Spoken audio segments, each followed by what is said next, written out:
নমস্কার, আমুদরিয়া নিউজে সবাইকে স্বাগত। আমি কিশোর। আমার সঙ্গে স্টুডিওতে রয়েছেন পশ্চিমবঙ্গ নস্য শেখ উন্নয়ন পর্ষদের রাজ্য সভাপতি বাজির রহমান সাহেব। আপনাকে স্বাগত। আমাদের আজকের ওনার সাথে আলোচনার মূল বিষয় হলো অভিন্ন দেওয়ানি বিধি, ইউনিফর্ম সিভিল কোড, যা উত্তরাখণ্ডে চালু হয়েছে, গুজরাটে চালু হয়েছে, আসামেও বিলটা পাশ হয়েছে। আমাদের রাজ্যে মানে পশ্চিমবঙ্গে এই বিলটা পাশ করানোর প্রক্রিয়া শুরু হয়েছে বলা যাবে না, মানে পাশ হতে পারে এরকম একটা প্রস্তুতি পর্ব শুরু হয়েছে।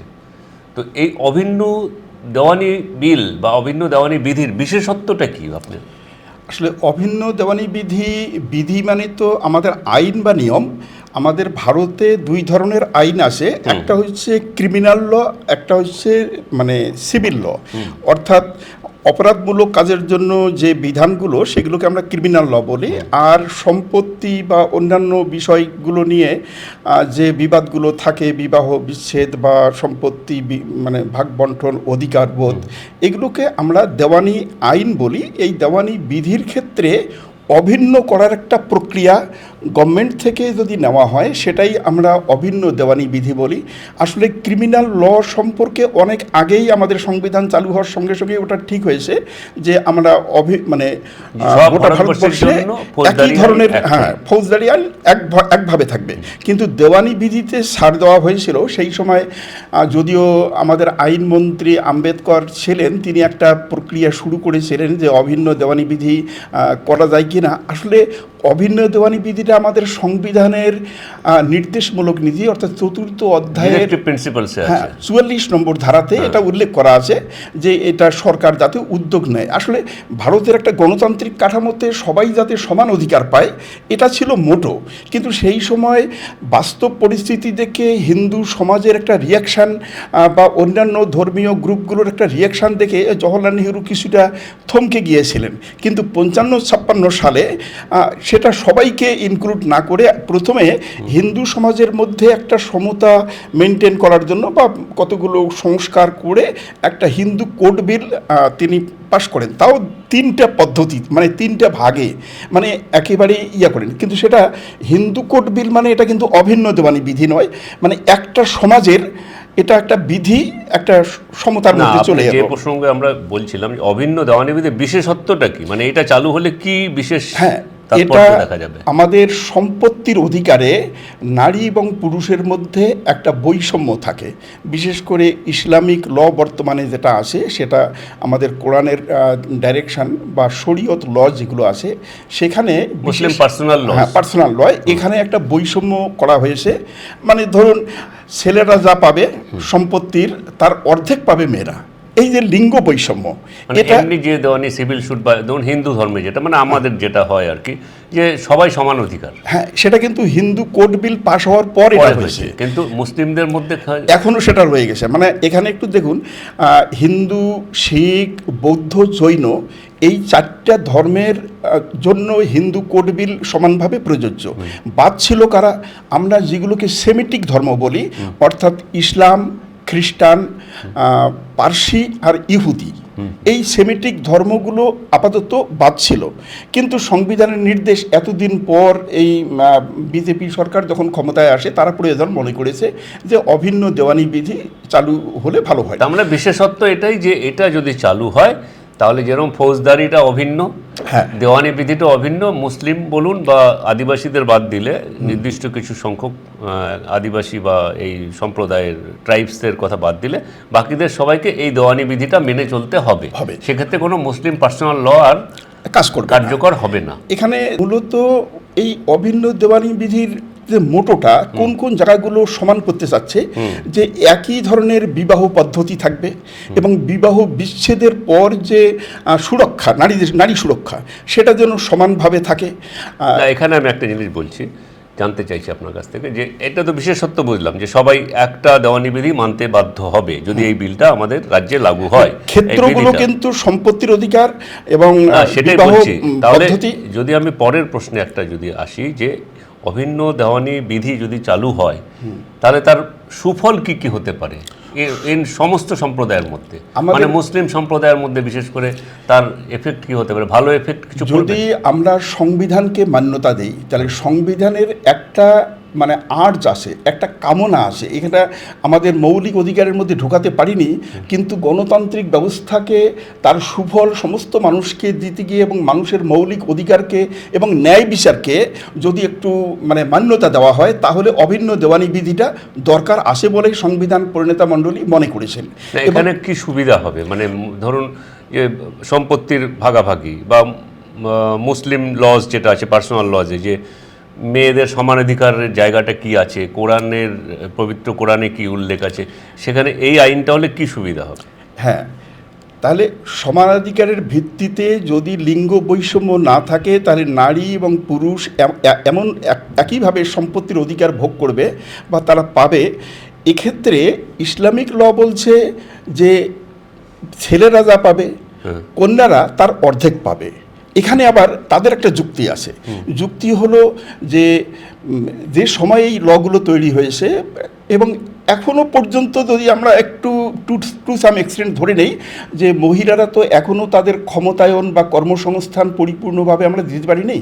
মহিলাদেরকে ধরা হয় তারা বিবাহের আগে বাবার দায়িত্ব, বিবাহের পরে স্বামীর দায়িত্ব, কাজে তার তো কোনো দায় দায়িত্ব থাকে না, তো দায় দায়িত্ব পুরুষদের, কাজে পুরুষদের কাছে সম্পত্তির ভাগ বেশি থাকবে, তারাই রক্ষণাবেক্ষণের মানে যে সময় এটা তৈরি হয়েছিল সেই কনসেপ্টটার কথা বলছেন আপনি? হ্যাঁ, এই যদি চালু হয় সেই কনসেপ্টটা থাকবে না। এখনও কিন্তু যদি আপনি টু সাম এক্সটেন্ট করেন যে একটা মেয়েকে বিবাহ দেওয়ার সময় তার বাবার অনেক টাকা পয়সা খরচ হয় এবং সমাজের সব জায়গায় যে যৌতুক লাগে তা না, কিন্তু যৌতুক থেকে আমাদের ভারতবর্ষের সমাজ তো মুক্তি পায়নি।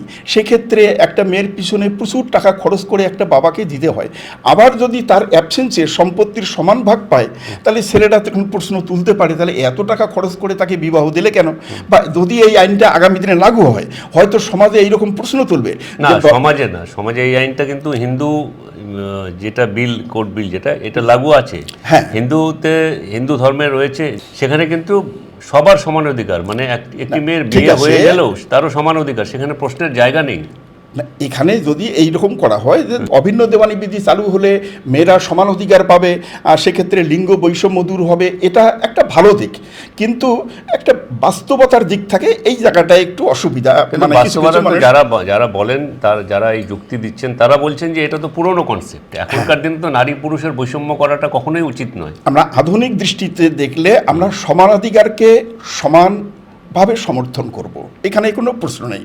এবং ঠিক বিবাহ করার মানে এটা ভালো দিক হচ্ছে আপনার কথা যা বুঝলাম যে যদি নারী পুরুষের সমানাধিকার প্রতিষ্ঠা করার একটা সুযোগ তৈরি হবে সমস্ত সম্প্রদায়ের ক্ষেত্রে। হ্যাঁ, এবং আমাদের কোরআনে কিন্তু ডাইরেকশনও আছে অন্যান্য জায়গায় যে নারী এবং পুরুষের একটা সমান অধিকার, এবং এটাও কিন্তু নারী এবং পুরুষকে সমান মর্যাদা দিয়ে ইসলাম কিন্তু সেখানে বহু জায়গায় কোরআনের মধ্যে ডাইরেকশন আছে।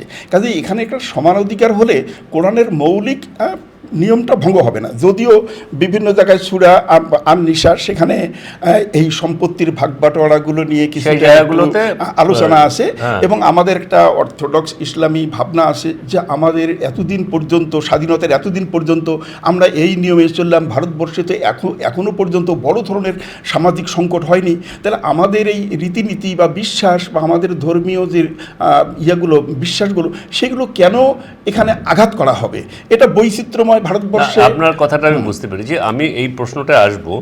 তার মানে আমরা যে দ্বিতীয় প্রশ্নটা উত্তর খুঁজছিলাম যে এটায় ভালো দিকটা কি, এই সমানাধিকারের জায়গাটা হচ্ছে ভালো দিক। এবার আমি পরের প্রশ্নে আপনার কাছে যাচ্ছি যে এইটা নিয়ে বিতর্ক শুরু হয়েছে, তো তার মানে এর নিশ্চয়ই কোনো খারাপ দিক নজরে পড়ছে ইসলাম ধর্মাবলম্বীদের চোখে, সেইটা কি? সেইটা হলো আমরা আমাদের দেশে সমস্ত লোককে এখনও শিক্ষিত করতে পারিনি, বিজ্ঞান মনস্ক করতে পারিনি, এবং আধুনিক চেতনা সম্পন্ন যুক্তিবাদী করে তুলতে পারিনি। একটা বিরাট সংখ্যক মানুষ ধর্মীয় বিলিফ এবং রীতিনীতি তারা কিন্তু মেনটেন করে চলে, এবং সেখানে আঘাত এলে তারা একটু আহত হয় এবং তারা মনে করে আমি ইনসিকিউর, তাদের কাছে ধর্মবিশ্বাসটা সবচেয়ে বেশি গুরুত্ব পায়। এবং এতদিন পর্যন্ত যে তারা মনে করছে আমরা এটা ভোগ করে আসছি, এটা একটা ধর্মনিরপেক্ষ রাষ্ট্র, সেখানে আমাদের বিশেষ অধিকার থাকবে এবং এতদিন পর্যন্ত মান্যতা দিয়েছে, সেটা হঠাৎ করে এই সরকার কেন আমাদের রীতিনীতিগুলো ভঙ্গ করছে? শুধু মানে মুসলিমের নয়, এখানে খ্রিস্টানদেরও কিছু রীতিনীতি ভঙ্গ হবে। মেয়েদের ডিভোর্স হয়ে গেলে তার যে একটা মানে সুরক্ষাহীনতার একটা প্রশ্ন আসে।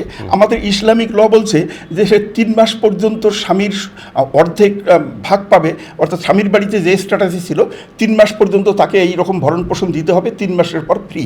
এই 3 মাস পর একটা নারী কিন্তু অসুরক্ষিত হয়ে গেল, যদিও তার পরের বিবাহ করার অধিকার আছে, কিন্তু সবাই তো বিবাহ করতে পারে না।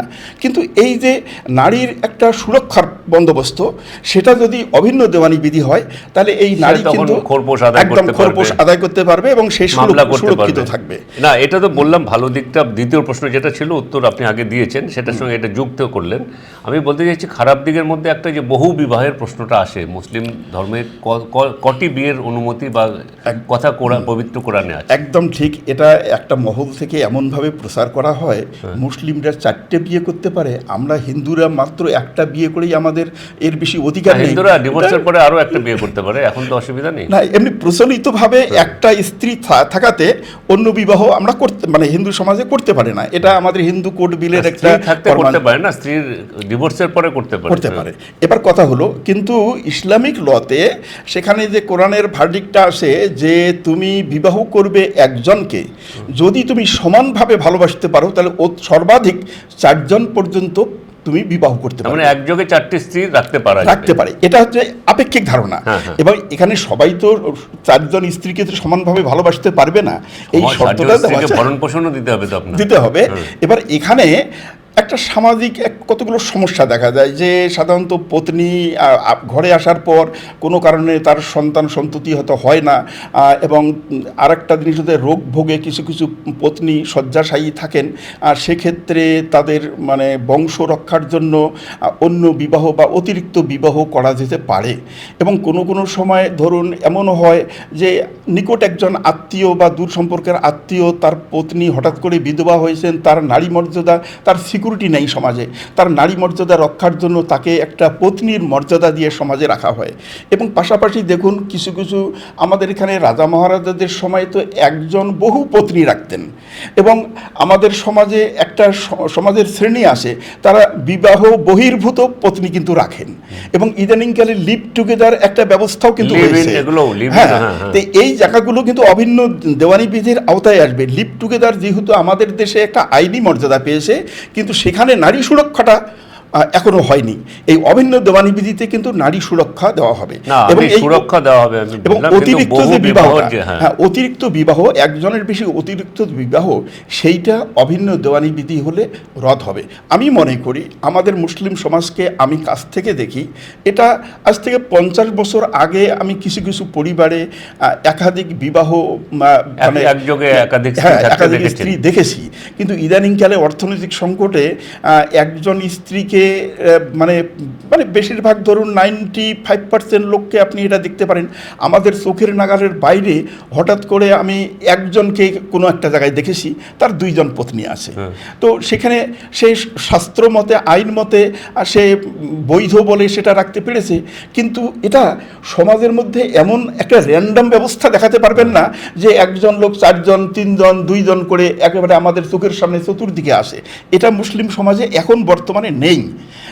তবু 4টে বিয়ে করে সেটা কিন্তু যে অধিকার আছে যে আমি প্রয়োজনে 4টে বিবাহ করতে পারবো, আইন আমাকে কিছু করতে পারবে না, এটার একটা নিয়ন্ত্রণ হওয়া দরকার। মানে এইটা তখন অভিন্ন দেওয়ানি বিধি চালু হয়ে গেলে আপনি বলছেন যে এই 4টে বিয়ে যে সর্বাধিক করার যে ধর্মীয় বিধান যেটা আছে, ধর্মীয় স্বীকৃতি আছে, সেই স্বীকৃতিটা এখানে আর তখন থাকবে না।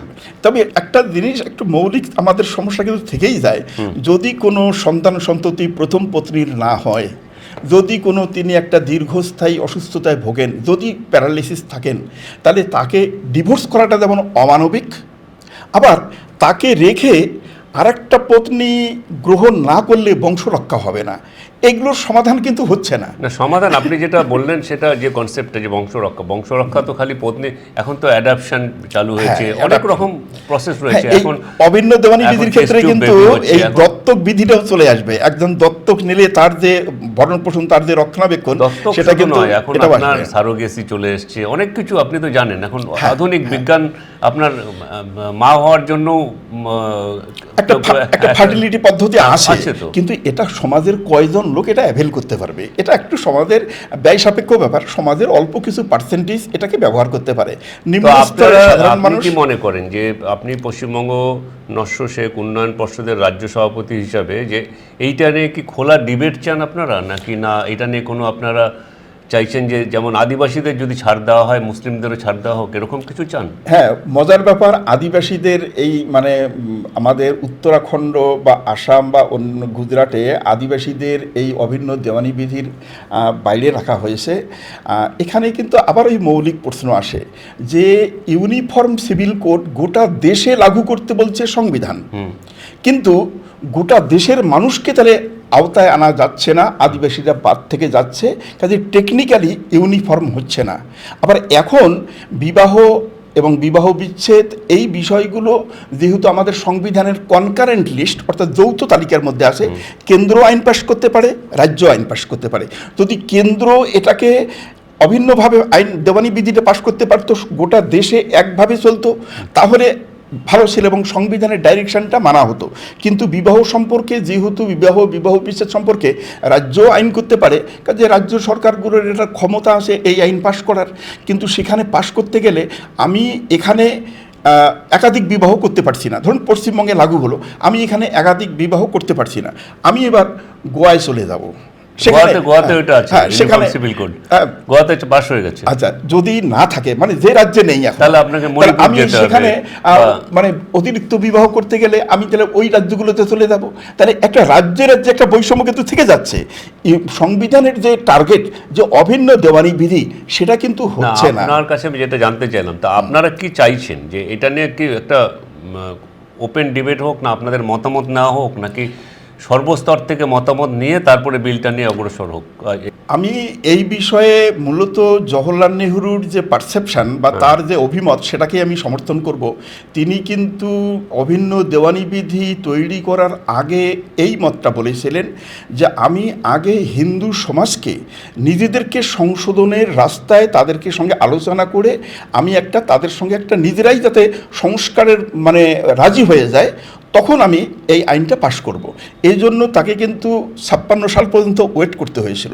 আমাদের এখানে মুসলিম পার্সোনাল ল বোর্ড আছে, হয়তো একটা আলাপ আলোচনার মধ্য দিয়ে তাদের যদি মাইন্ডসেট করে নেওয়া যায়।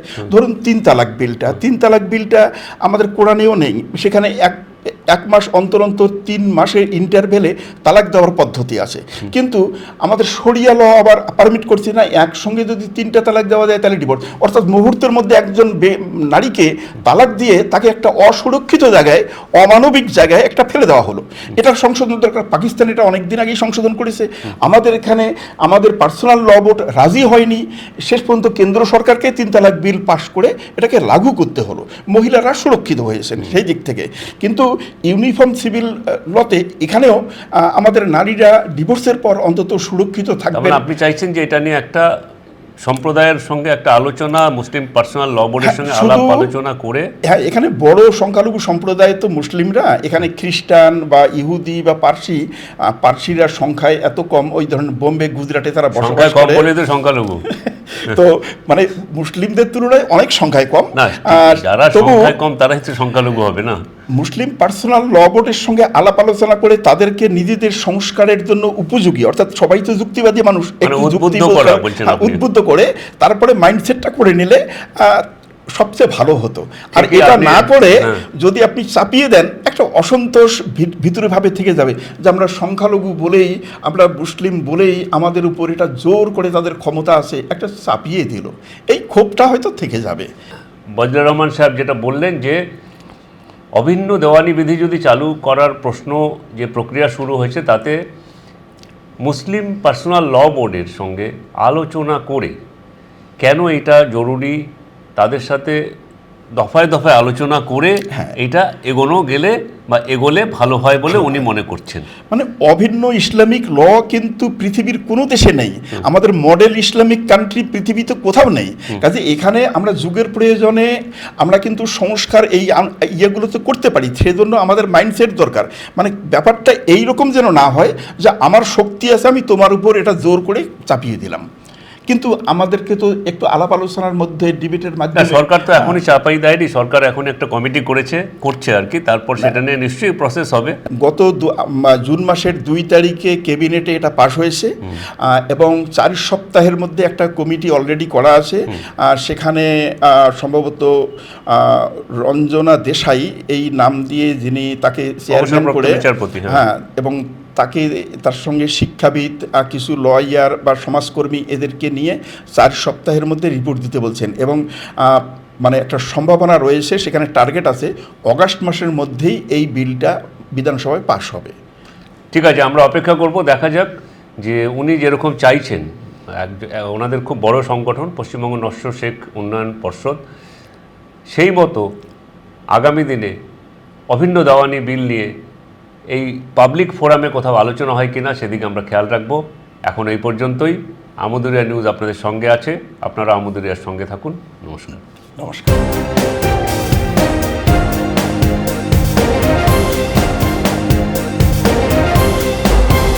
আমুদরিয়া নিউজ, প্রান্তজনের কণ্ঠস্বর।